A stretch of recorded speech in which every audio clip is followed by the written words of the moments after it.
afternoon, everyone. Thank you for joining. My name is Chris Pask. I'm joined by Simon Newman today. And in this webinar, we're going to have a look at life beyond COVID in terms of enforcement restrictions, which I think is something everyone's ready for at this point. Please do let me know if you can't see or hear me. We've still got a few people joining, but I think it's time to make a start. Some of the usual points for these webinars. We will send the slides around afterwards, so you will receive them, and we will try and deal with any questions if we have time, but please feel free to put questions in the Q&A function rather than in the general chat, as it's a bit easier to find them then. And so I think without further ado, we can make a start.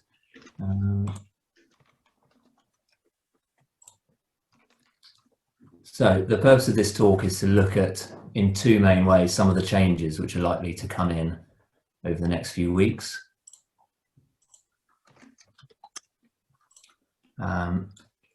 Particularly in terms of the Debt Respite Scheme regulations and under the CIGA 2020 Act. We'll look at some of the new regulations which are due to come into force and look at some of the aspects of CIGA which are going to stay with us and which ones are due to expire and what we think the effects of all of that might be. And so, the Debt Respite Scheme regulations are due to come into force on the 4th of May. These introduce two new types of insolvency procedure to the UK landscape. So the first one is the standard breathing space moratorium. That will last for 60 days, but is subject to a midway review at the midpoint, as the name suggests, or if it's cancelled because a creditor challenges it.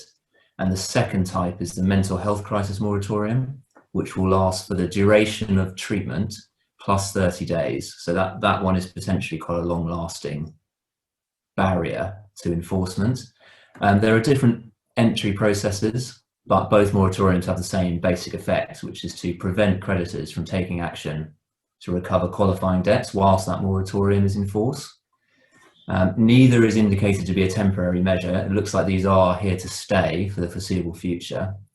And they have been on the cards since approximately 2018, but like a lot of the other measures we've seen over the last year, it looks like they've been fast-tracked to help deal with the effects of the pandemic. So looking at the first one, this I think is going to be the more common one, the standard breathing space moratorium. In order to enter and apply for one of these, an individual has to go and see a debt advice provider, and they're defined in Regulation 3 as someone who's authorised by the FCA to provide debt counselling, and that can include a local authority, for example, where they provide debt advice to their residents. Once the person's seen that advisor, certain prescribed information has to be provided and given to that advisor so that an application can then be made for a moratorium. And that information includes their full name, date of birth, residential address, the trading name of the business, if they carry on business as a sole trader, for example. And it also has to include details of the debt which the debtor is subject to at the time of the application, and the contact details of the creditor for that debt, as well as any enforcement agent who's been appointed by that creditor.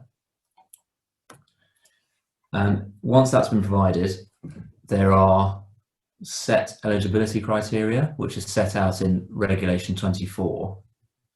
So it has to be an individual, and that applies to both this moratorium and the mental health crisis one. An individual, normally resident in England and Wales, who owes a qualifying debt, is not subject to any other insolvency procedures, such as a debt relief order, an IVA, and they cannot be an undischarged bankrupt. And the final qualification is that you can only have one of these breathing space moratoriums in a 12-month period. So if you have already had one within 12 months, you're automatically not eligible for another one. So if that criteria is met and the person owes a qualifying debt, a breathing space moratorium will be initiated, provided that the debt advice provider considers that the debtor is unable or is unlikely to be able to repay some or all of their debt as it falls due, and that a breathing space moratorium would be appropriate. There's not very much guidance at all that I can find as to how those criteria will be applied. So it seems to me that there's going to be quite a lot of leeway given to debt advice providers to make a judgment call on the individual facts of each person's circumstances. And the final point to make on these is that there is an automatic midway review. So by default, it will last for 60 days. But it has to be reviewed by the debt advice provider after 25 days, but before 35 days in, and that's to determine whether it should continue. That automatic review does not apply to the mental health crisis moratorium. And if they haven't, for example, provided all of that prescribed information, or the prescribed information has subsequently been found to be inaccurate, if they have put a formal debt solution in place, or because the debt advisor can't contact the debtor, those will be grounds to cancel the moratorium at the midway review. So there are some helpful checks from a creditor's perspective. So the next question is what will constitute a qualifying debt under these regulations? Is very widely drawn. It's said to be any debt or liability which isn't excluded. And I'll come to know that there's a set list of exclusions in Regulation 5.4, but on the face of it, a qualifying debt is going to include pretty much everything from credit cards, utility bills, rental mortgage payments in certain circumstances, personal loans, overdrafts. All of those are likely to be caught by these regulations. One important point to note is that these regulations don't provide a payment holiday. It deals with arrears which have arisen, or debts which are outstanding at the time that the application is made. If subsequent debts fall due, those do not necessarily get caught by it and will still have to be paid. One example of that is mortgage payments or rent arrears. So within the list of excluded debts in Regulation 5.4 are secured debts. So if your mortgage payment, if you're in arrears at the time you make your application, your creditor, your lender will be prevented from enforcing against those arrears, but you will still have to make mortgage payments which fall due within the moratorium, however long it ends up lasting. Other examples of excluded debts are liabilities for fines, child maintenance, student loans, and also council tax liabilities, which haven't yet fallen due. So once all of that has been satisfied, you've qualified for a moratorium, you have a qualifying debt, and the debt advice provider deems that it's appropriate. There's certain notification procedures which have to be followed. So the debt advice providers are essentially the gatekeepers for all of this. They gather the information from the individual, check and satisfy themselves that it's appropriate, and then it's them that have to provide to the Secretary of State a notification which includes that the confirmation that the criteria have been met, the prescribed information has been provided, and they also have to provide information about any other qualifying debts which they have discovered. And upon receipt of that, the Secretary of State has to make an entry on the register, which we'll look at in a moment, and it's the Secretary of State which will notify creditors. So the creditor will find out that their debtor is the subject of a moratorium and they have to stop enforcement action when they receive a notification through this electronic register from the Secretary of State. Similarly, if a moratorium ends, the Secretary of State will send out a notification to the creditors at that point. So before we come to the register, I'm just going to look briefly at the mental health crisis moratorium. The entry process is slightly different, as I said. It's for anyone receiving mental health crisis treatment as defined in Regulation 28. The definition does appear to suggest that you will need to be suffering from a fairly significant mental health crisis or mental health disorder. some of the specifically mentioned definitions include that the person has been detained under Section 2 or 4 of the Mental Health Act, has been moved to a safe place by the police, for example, and then the wording includes any other crisis, emergency or acute care in hospital or in the community from a specialist mental health service individual in relation to a disorder of a serious nature. So it does seem to me that the bar will be relatively high for this particular moratorium. There are some key differences between this one and the standard breathing space moratorium. The first of which is who can apply for this moratorium, and it is not just the individual. A number of people can apply on that individual's behalf, and those people are all set out in Regulation 29(1), but they include, for example, that person's carer, the approved mental health professional who's providing treatment, or a social worker, for example. So one point which had occurred to us before this webinar was, what if someone who has qualifying debt lacks capacity? And this regulation would seem to answer that. So an application can be made on their behalf by those helping them. The information required is slightly different and is not necessarily as extensive as it is for a standard breathing space moratorium. Regulation 29(2) requires sufficient information to identify the debtor and evidence in the form of a signed statement from the mental health care professional who is providing the treatment, and details of the nominated point of contact. Interestingly, the wording in Regulation 29(4) says that in addition to that, they may include, may not must, they may include, if it is known to the person making the application, details of the debts and of the creditors. So when the application is made for this type of moratorium, there isn't necessarily going to be any details of the debts or creditors provided, but that on the face of it doesn't seem to be a bar to someone obtaining this type of moratorium, which of course will last for the duration of their treatment plus another 30 days. And the other significant difference is that whilst the breathing space moratorium, you can only have 1 in 12 months, there's no limit to the number of times that a debtor may enter a mental health crisis moratorium. Once the application is made, it still goes to the debt advice provider in the same way, who will assess the application, but there is an additional obligation for them to carry out a credit check from a credit reference agency. And I think that must be there because they aren't necessarily going to get as much information about the debts and creditors as they would if it was a standard breathing space moratorium application. And there are the same obligations on the Secretary of State to add them to the register, etc., as there are for the other one. So how is all of this going to be administered? And the answer is that Regulation 35 requires an electronic system to be set up and maintained by the Secretary of State to administer this. So they have to use that electronic system to receive and send the notifications in connection with either of the moratoria, and to maintain the details on the register of the relevant debts which are caught by either of the moratorium.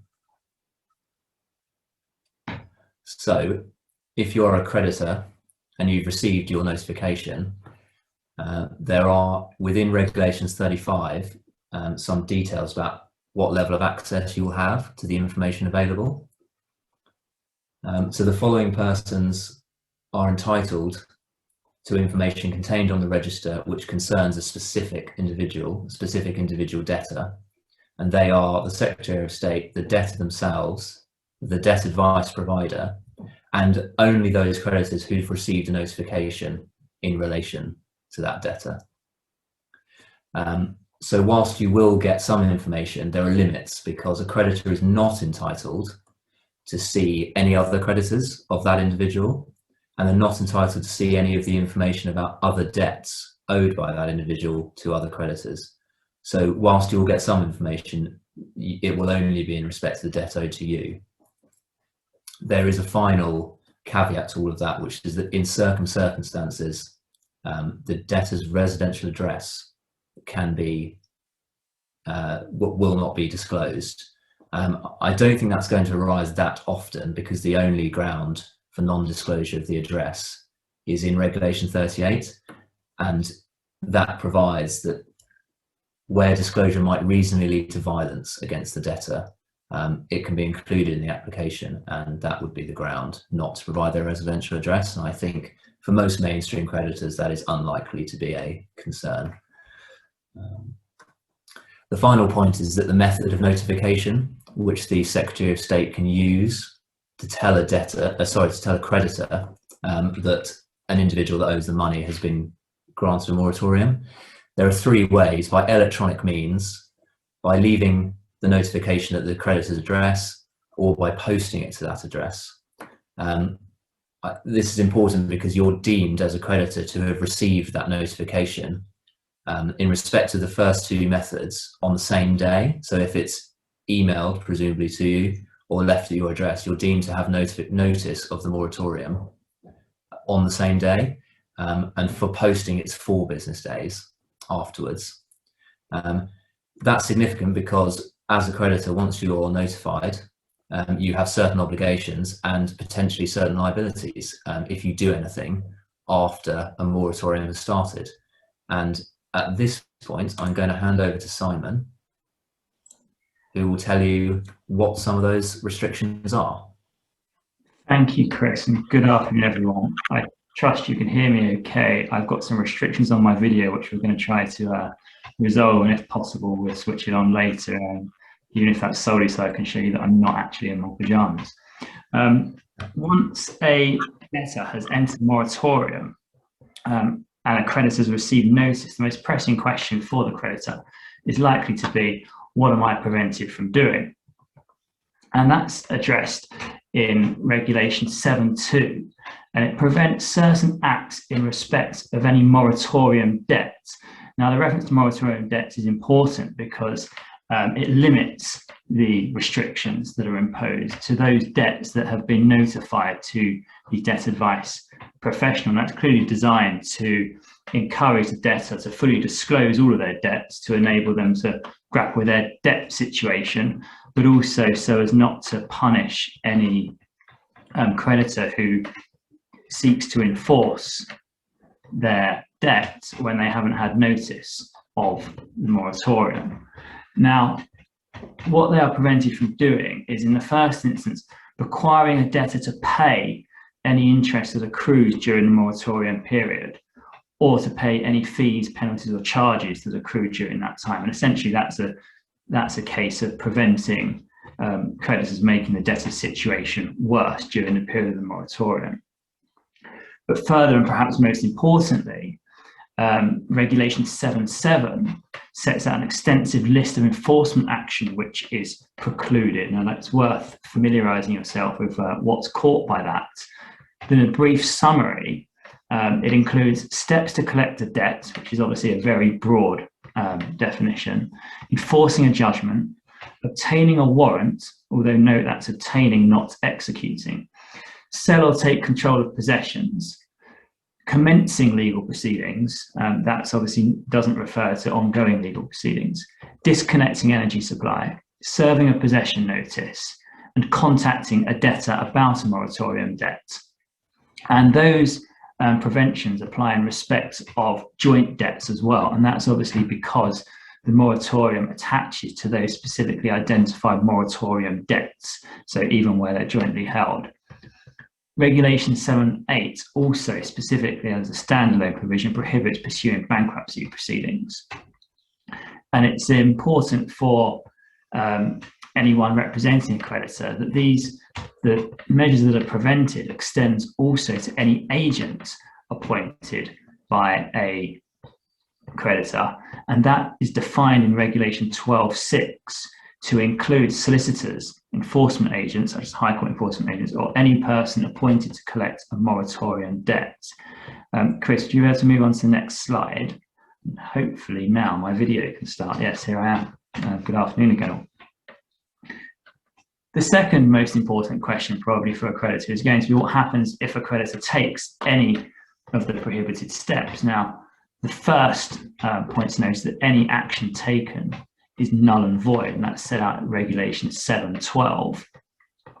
Secondly, and importantly, there is a liability for debtors' losses, and the regulations require the creditor to advise any agent it's instructed once it has received notice of the debtor entering a moratorium. Now, if an agent has not been advised that the creditor has been advised that the debtor has entered a moratorium, and the agent takes action, the agent's actions will be null and void, and the creditor will be liable for any losses caused to the debtor. If, however, the agent has been advised that the debtor has entered into a moratorium, their actions will be null and void, but in that instance, the agent, because they're on notice, will be liable for the losses. Practically speaking, I think for many solicitors, what may be important is to ask any creditor client to confirm whether they are aware of their the debtor having entered into a debt respite scheme. Now, Regulation 10 also deals with court proceedings. You will recall that one of the restrictions imposed was the prohibition on commencing court proceedings. Regulation 10 deals with some of the fallout from that. Now, it specifies that if limitation or enforcement time limit would expire during the term of the moratorium, that limit is extended by until 8 weeks after the moratorium ends. If there is an existing bankruptcy petition, that is stayed until the end of the moratorium. Now, not having a guide as to how this is actually going to work in practice yet, and without being any experience to draw upon, it's unclear whether, if, for example, a bankruptcy petition was subject to directions that were being complied with and lasted more than the full 60 days, whether there would be a separate stay or whether it would just pick up as it left off at the end of the moratorium period. And in respect of existing proceedings, those proceedings can continue until the court or tribunal makes an order or judgment in conclusion. But Regulation 10 makes clear the court must then take steps to ensure that enforcement does not progress during the moratorium period. Chris, can we move on to the next slide, please? Creditors may be pleased to hear it's not all a one-way street. There are obligations for debtors who do enter a moratorium. Before entering a moratorium, they must take reasonable care to provide accurate information, and they must not deliberately withhold any information. And then during a breathing space moratorium, and to be clear, this only applies in respect to a breathing space moratorium, not a mental health crisis moratorium, they must engage appropriately with their debt advice professional and inform them of any change of their circumstances. And seems to me that that is somewhat akin to obligations that a bankrupt has to cooperate with their trustee in bankruptcy, or somebody in an IVA has to cooperate with their supervisor.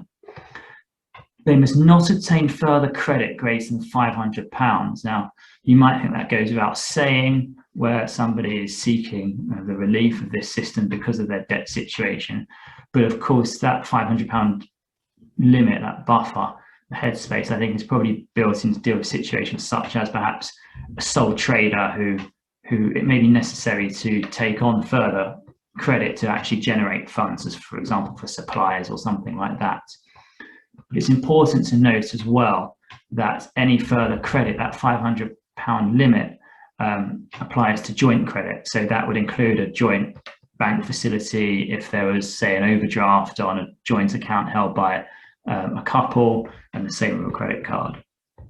Most importantly, and Chris touched on this earlier, and perhaps the smallest crumb of comfort in this for creditors is that it does not represent the payment holiday, and any ongoing liabilities must continue to be paid.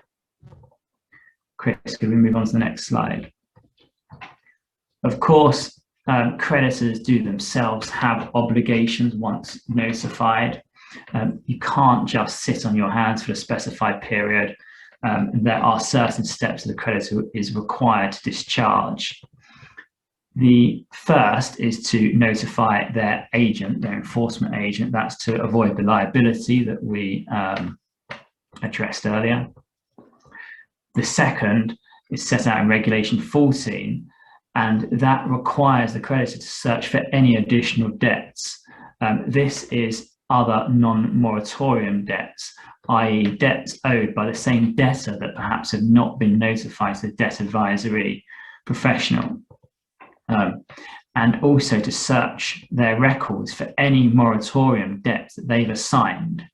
And if that's the case, they must not only notify the debt advice professional, as they must do of other non-moratorium debts, but they must also notify the assignee. A failure to do so, as soon as reasonably practicable, can result in the original debtor being liable for any losses caused by enforcement action. And those classic words, as soon as reasonably practicable, will no doubt have litigators on this webinar identifying potentially fertile ground for arguments. In respect of assigned debts, it's also interesting to note that Regulation 14.4 appears to envisage that the assignment creditor has a right of action against the assignor for indemnity if the debtor seeks to recover from him. So, for example, if Company A has assigned its debt to Company B seeks to enforce that debt against the debtor. The debtor then suffers some losses which it can pursue Company B for. Company B can then seek an indemnity from Company A because Company A has failed to advise it as the assignment creditor that the debtor is in a moratorium. Chris, can we move on to the next slide, please? There are thankfully some rights and remedies for creditors. Now, creditors under Regulation 17 can apply for a review of the moratorium. That application is made to the debt advice professional, and it must be made within 20 days of entering into the moratorium. Regulation 17.3 sets out that requirement. If it is in respect of a debt that has been added to the moratorium at a later stage as a result of the review which is considered, then the 20-day time limit applies from the date that the moratorium applied to that debt. The grounds upon which a review can be sought are set out at Regulation 17, 1 and 2, and they are essentially that either the moratorium unfairly prejudices a creditor or there's been a material irregularity. Now, since every moratorium is going to prejudice the creditor, then the first ground will obviously turn on how unfair that prejudice is. In respect to the material irregularity, this is defined at Regulation 17.2 and relates to three potential categories of irregularity. The first being eligibility, that the debtor has not met the eligibility requirement at the date the application was made, not necessarily when it was entered, when the application was made. Secondly, in respect to the debt itself, that it's not a qualifying debt, but as Chris identified, those qualifying debts are rather broad. And thirdly, what I've kind of called the capital position, which is that in fact the debtor does have sufficient funds to discharge or liquidate their debts as they fall due. The debt advice professional must conduct his review under Regulation 18, and it must be carried out within 35 days of the moratorium starting or applying to the additional debt. And therefore that gives the debt advice professional a minimum of 15 days.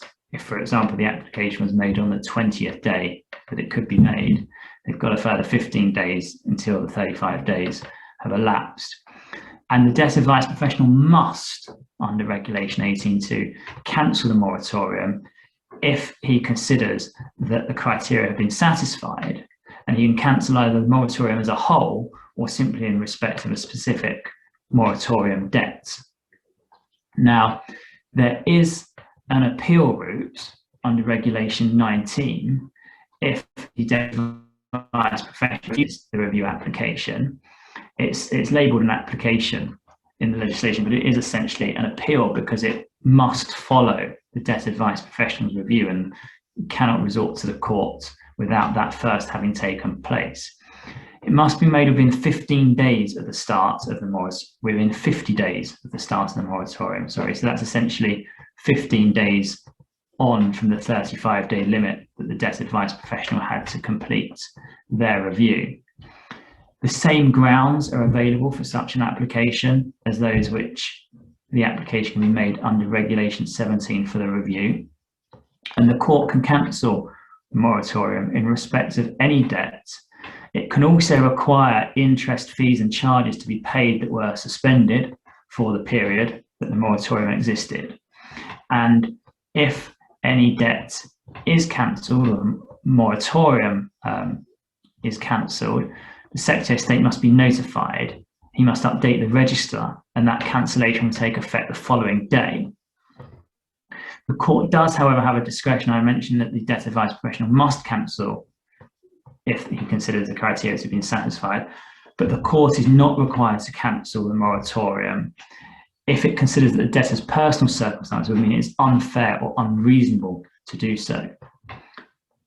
Moving on to the next slide, there's one further right that the creditor has, and this is independent to the review process, and it appears by virtue of Regulation 7. You'll recall that Regulation 7.2 imposed restrictions on what a creditor could do, and those restrictions were imposed unless the court gives permission.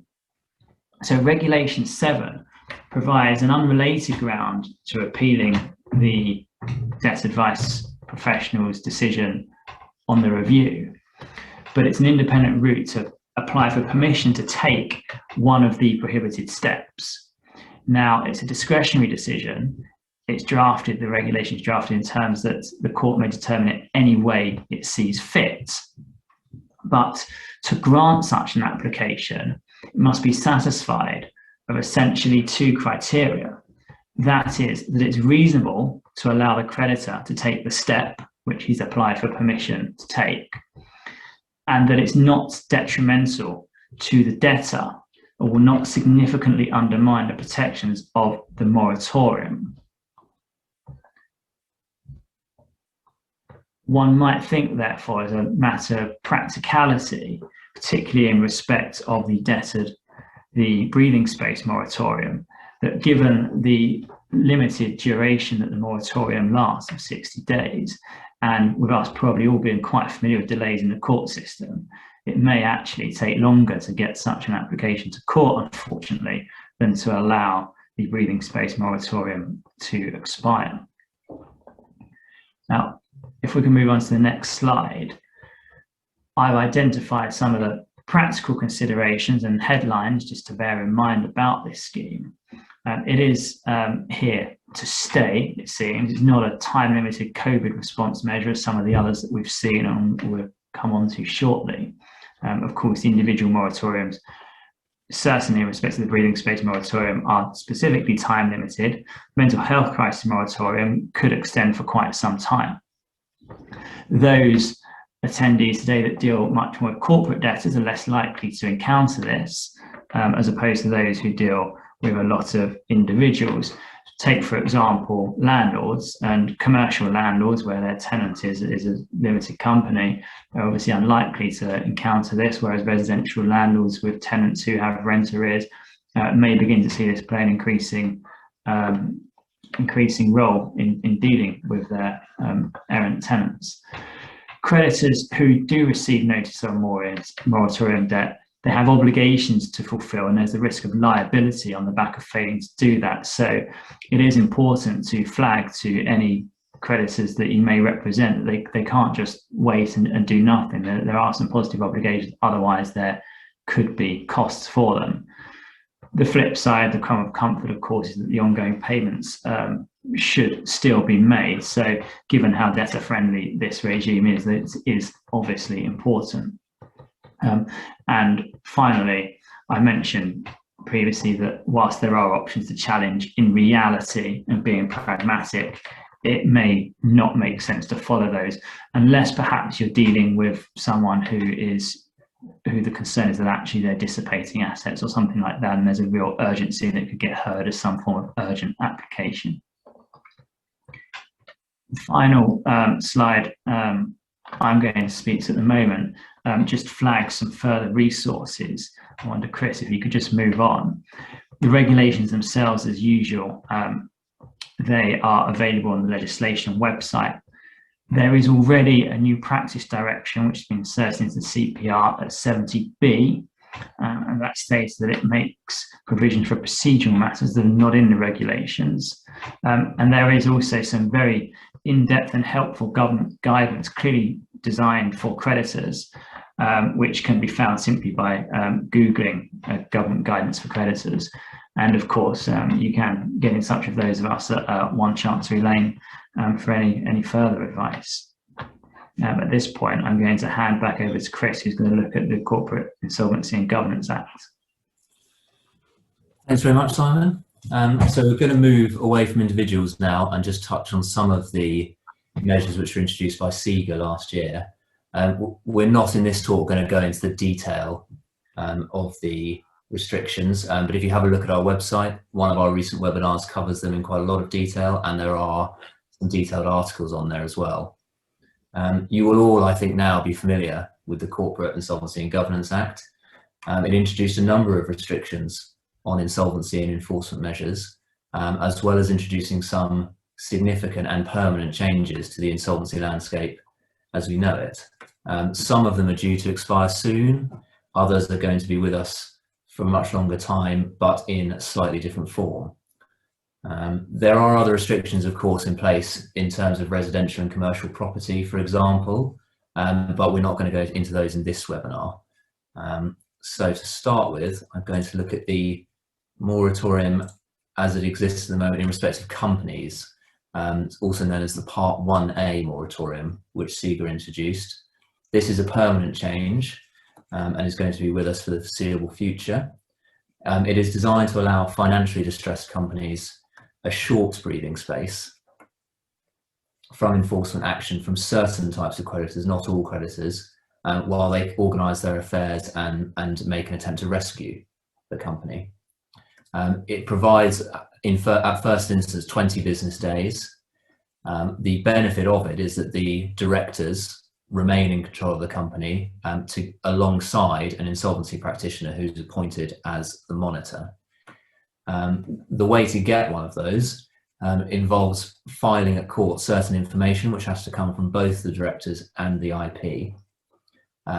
But in the first instance, there's no need for an application. You can file the required documentation and get 20 business days breathing space without the consent of your creditors. It can then be extended either by agreement with your creditors or by then making an application and having an argument about it.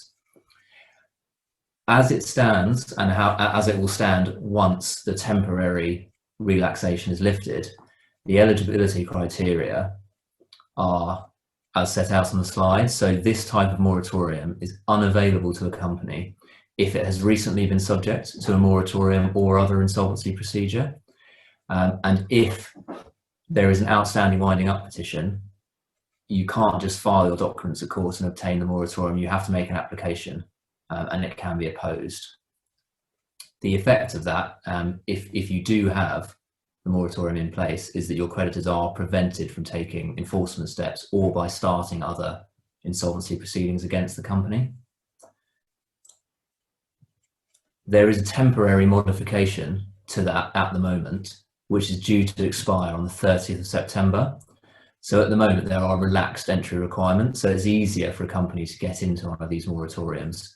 At the moment, even if you are subject to, the company is subject to a winding up petition, it can file the documents in court and still obtain one, so it avoids the initial need for a formal application and an argument. And even if the company has been subject to an insolvency procedure within the last 12 months, you can still obtain one. So those are currently more relaxed in terms of entry requirements, and it was a longer extension than a lot of the other temporary measures got. So it's not due to expire until towards the end of the year. I don't know that can tell us much about what the government's plans are for the other restrictions, but certainly it might suggest that we may see extensions again to some of the other ones. The other quite significant change from section 12 of CIGA was the change to ipso facto clauses. This curtailed a supplier's ability to terminate a supply contract if their customer entered an insolvency procedure. It's one of the most problematic situations for a supplier of goods if they have to keep supplying those goods to a customer who is not able to pay currently and doesn't look like they're going to be able to pay in the future. And nearly all supply contracts will contain a clause which allows the supplier to terminate the entire agreement if an insolvency procedure is entered into by their customer. Section 12 overrides those clauses. So at the moment, and indeed permanently, that option is removed, subject to certain exceptions. There are safeguards, because if a supplier can demonstrate that having to continue to supply the goods will cause hardship to their business, they can make an application to court, and the court will make a declaration that they no longer have to continue the supply. For present purposes, though, there is an exception to that for smaller companies. So they do not have to continue to supply their goods if they satisfy the criteria you can see on the slide there. So that's less than 10 million odd pounds of turnover, balance sheet total of less than 5.1 million, and no more than 50 employees. So at the moment, that is due to remain in place until the 30th of June this year.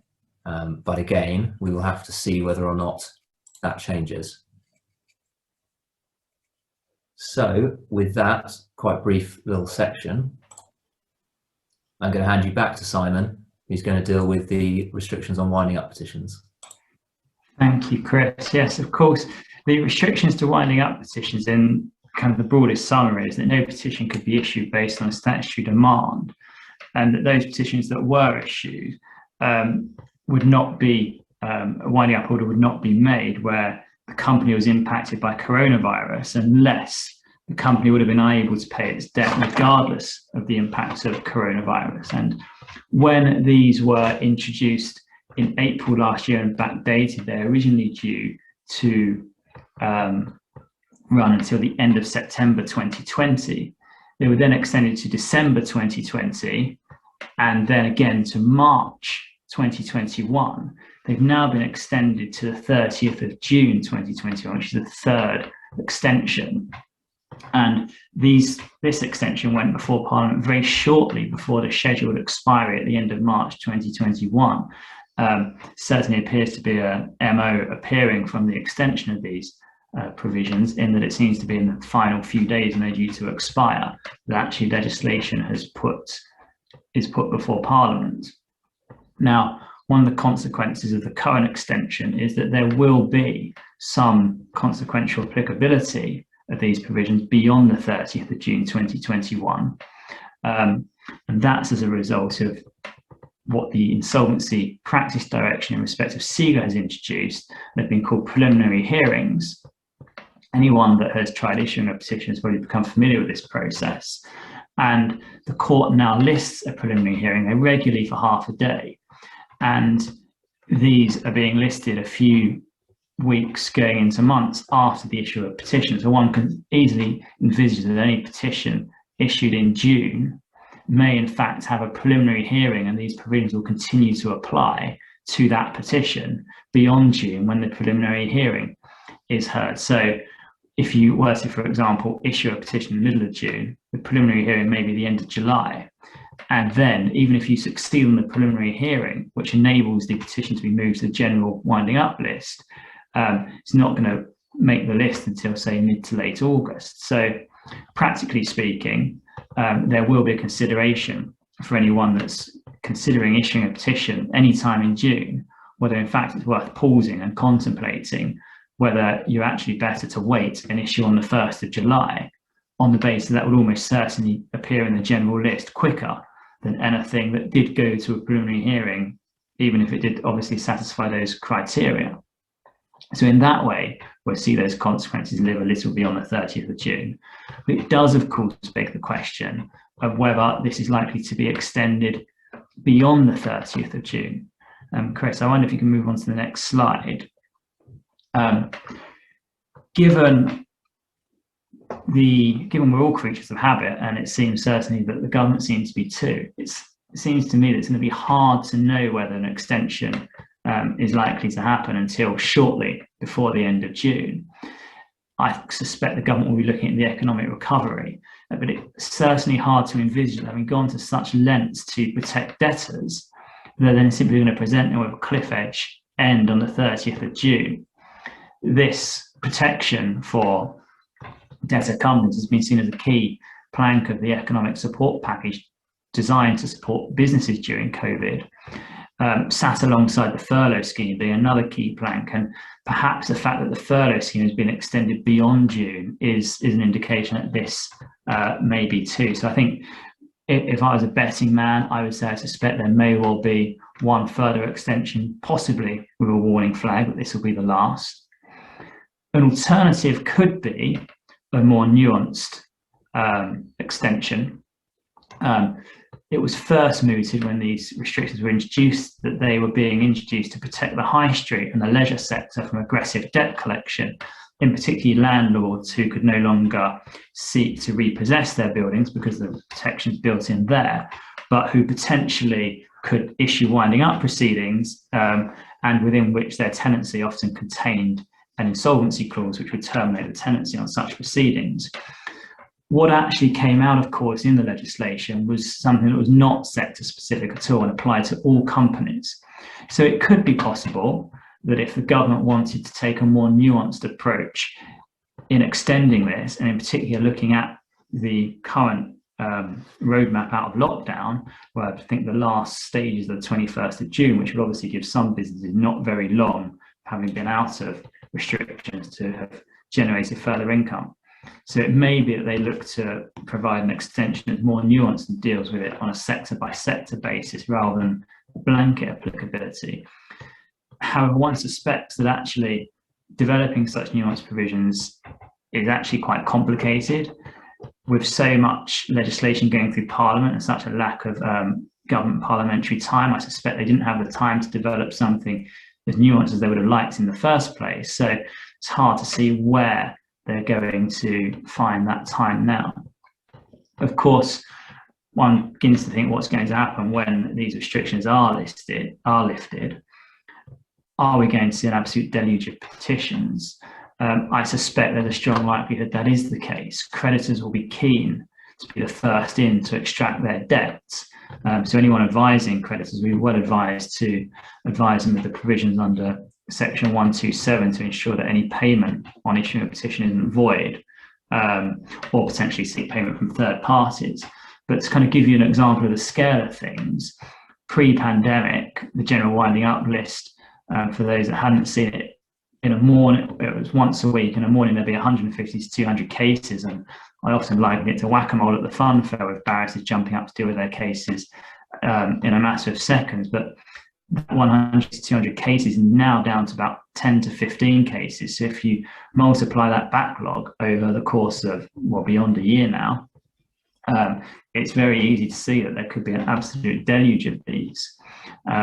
It may be that if we go back to having in-person lists, and I suspect we probably will, because I think it is one of those hearings that works better in person, the court is able to be much more efficient by dealing with hundreds of cases in a morning as opposed to 10 to 15 in the space of an hour via Zoom.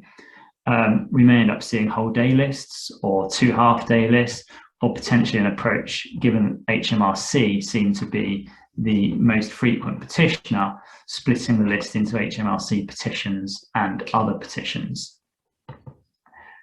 The final CIGA provision that I'm going to address now is on the next slide, Chris, and that is the suspension of liability for wrongful trading. A wrongful trading is a claim that a liquidator can bring.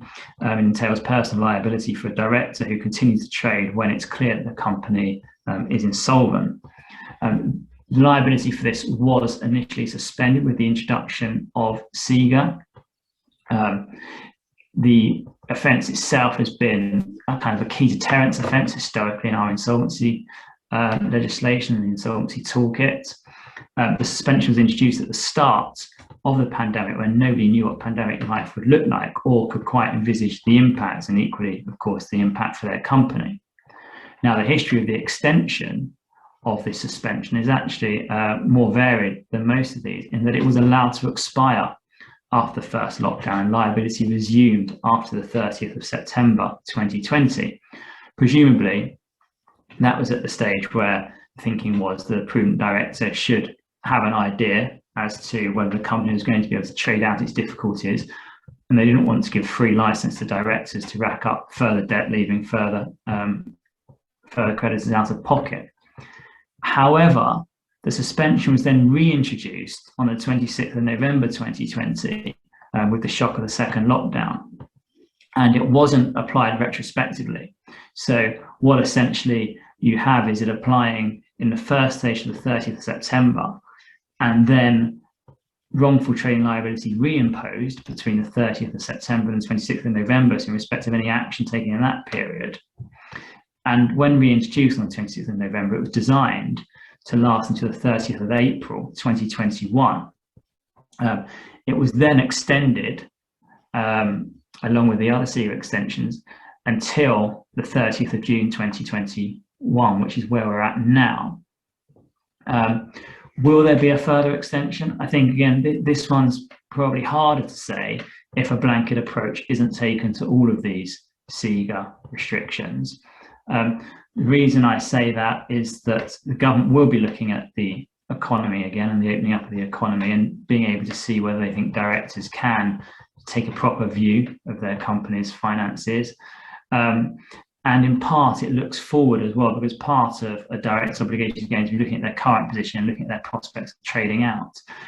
If it is extended, I wouldn't expect to see much more than one further extension. And given the forward-looking nature of a director's considerations, it may be that it may be shorter than any other extensions that are applied.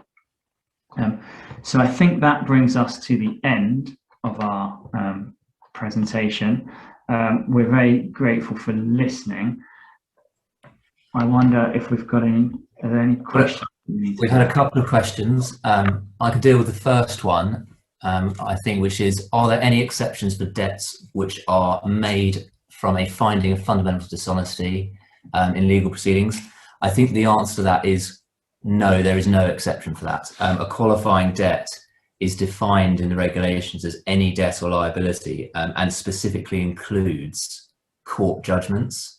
And if you've secured a finding of fundamental dishonesty, you effectively have a judgment for the amount of your costs, and a court judgment is caught as a qualifying debt. So you will be prevented from enforcing that costs order, I think, during the period of any moratorium.